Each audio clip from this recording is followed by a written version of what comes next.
कोई बात नहीं। और मैं आए हुए अपने सम्माननीय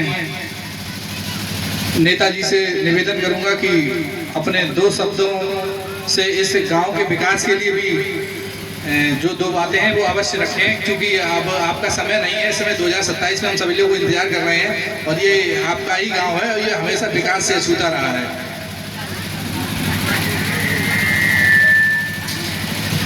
ग्राम बघेरुआ में आयोजित इस भागवत कथा पंडाल में संचालन कर रहे हेमंत यादव जी, मेरे बड़े भाई, इन्होंने मेरा साम्राज्य बता दिया, अपना नहीं बताया कि बघेरुआ से लेके गाजियाबाद तक जिनका साम्राज्य फैला हुआ बड़े भाई किशनपाल यादव जी।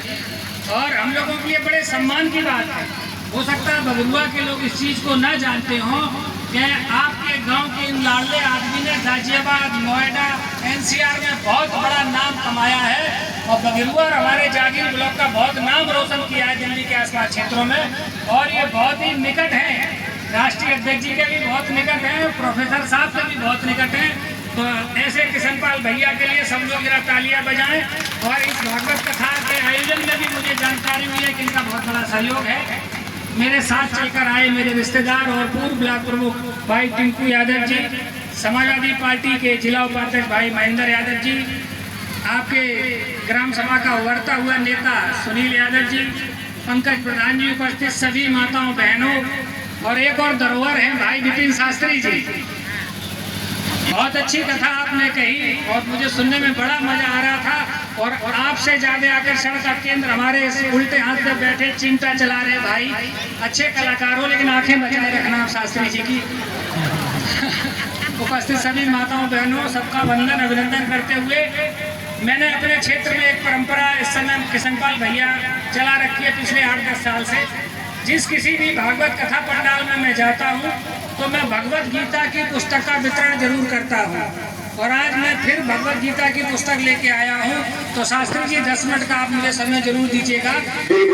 आप लोगों को भी और माताओं बहनों को भी सिर्फ 50 साल से ऊपर की उम्र का क्राइटेरिया रखा है कि 50 साल से नीचे वाले तो फेसबुक, टिकटॉक और इंस्टाग्राम पर रहते हैं, तो वो इस क्राइटेरिया में नहीं आते।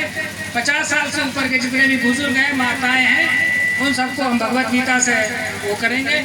और जो मेरी कलश वाली कन्याएं हैं उनको बाद में बुला के हम उनका भी स्वागत करेंगे। और जहाँ तक विकास की बात भाई ने कही है, अब हम लोगों का हाथ इस समय खाली है, ना तो ऊपर हम हैं ना नीचे हम हैं। हमारे पास एक कुछ है तो एक टूटा फूटा हमारा एक विधायक है ब्रजेश कठेरिया, उसका बहुत बड़ा क्षेत्र है, तब भी कुछ ना कुछ हम लोग करते रहते हैं। सरकार में हम लोगों ने कोई कसर छोड़ी नहीं बघेरुआ और आसपास किसी भी क्षेत्र को लेकर। तो आने वाले समय में आप लोग हम लोगों को हाथ मजबूत करें, 27 में सरकार बनाएं, उससे पहले 26 के चुनाव में हम लोगों को जिताएं, तो जिससे कि हम लोग फिर, मैं कोई राजनीति की बात नहीं कर रहा, लेकिन भाई ने कहा तो मतलब हम जब पद पे होंगे, जीतेंगे, तभी आप लोगों की सेवा कर सकते हैं। तो आप हम लोगों को मजबूत करिए, आप सब लोग मजबूत रहेंगे, पार्टी मजबूत रहेगी तो हम सब लोग मजबूत रहेंगे। इन्हीं सब बातों के लिए आपने किशनपाल भैया मुझे बुलाया, मेरा स्वागत किया, हमारे सब साथियों का स्वागत किया। शास्त्री जी आपको भी सादर प्रणाम, बहुत बहुत धन्यवाद। जय हिंद, जय समाजवाद।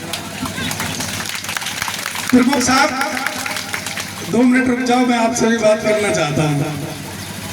सत्ता आज आपकी नहीं है, मैं ये चाहता हूँ कि हमारे यहाँ जो लड़के फेसबुक और इंस्टाग्राम और पता नहीं कौन कौन से ग्राम पे रहते हैं, कुछ लड़कों को हमारे गांव से भी चुनो और इन्हें राजनीति में लगाओ।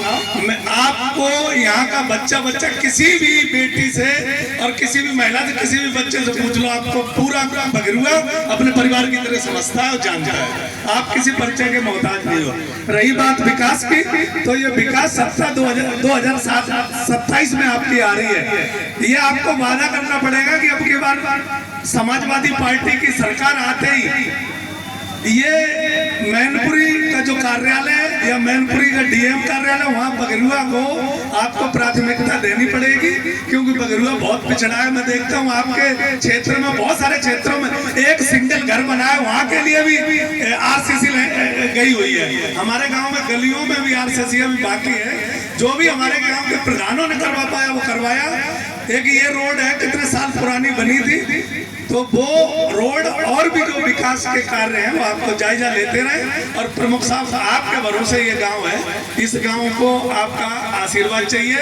और मुझे पता है कि आप सत्ता में नहीं हो, आपकी वो ताकत है कि आप अभी भी करवा सकते हो जो चाहे वो। तो प्रमुख साहब, एक बार गांव वालों को फिर संतुष्ट करो कि सत्ता में आप आओगे तो हमारे गांव में आपको कोई भी बच्चा भी जाएगा तो विकास का कार्य दोगे। जो इस पंडाल में मौजूद और आप लोग जो कहोगे वो हम लोग करेंगे। सत्ता का इंतजार नहीं में करेंगे, कोई और बहुत ही महत्वपूर्ण काम है तो आप बताइए। हम डिम्पल जी से निवेदन करेंगे, ब्रजेश कचेरिया जी से निवेदन करेंगे। आप लोगों ने डिम्पल जी को आमंत्रित नहीं किया इस कथा के लिए? क्या कोई गया नहीं था क्या?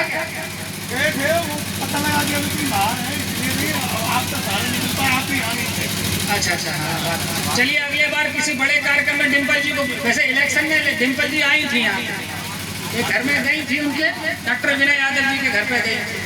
चलिए उसके बाद जीतने के बाद नहीं आ पाए, लेकिन उनको बुलाएंगे, जब वो आएंगे तो कोई कसर वैसे ही बात नहीं रहेगी।